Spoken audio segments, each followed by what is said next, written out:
સુરત ખાતે આયોજિત લોક અદાલતની ઝળહળતી સફળતા। National legal services authority supreme court of India new દિલ્હીના આદેશ અનુસાર ગુજરાત રાજ્ય કાનૂની સેવા સત્તામંડળના સીધા માર્ગદર્શન હેઠળ જિલ્લા કાનૂની સેવા સત્તામંડળ સુરત દ્વારા 13/9/2025ના રોજ જિલ્લાની તમામ અદાલતોમાં નેશનલ લોક અદાલતનું આયોજન કરવામાં આવ્યું હતું।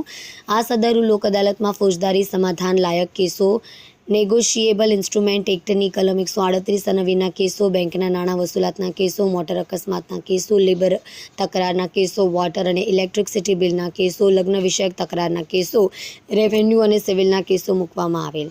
જિલ્લા કાનૂની સેવા સત્તામંડળ સુરતના અધ્યક્ષ અને મુખ્ય જિલ્લા ન્યાયાધીશ રાહુલ એ ત્રિવેદીના ઉત્કૃષ્ટ માર્ગદર્શન હેઠળ ઘણી મોટી સંખ્યામાં કેસો લોક અદાલતમાં મૂકવામાં આવ્યા હતા। તમામ કેસોમાં સમાધાનના પ્રયત્નો કરવામાં આવ્યા, જેમાં પક્ષકારોએ તેમજ વકીલશ્રીઓએ ખૂબ જ ઉત્સાહપૂર્વક ભાગ લઈ નિરંતર પ્રયાસ કર્યા હતા।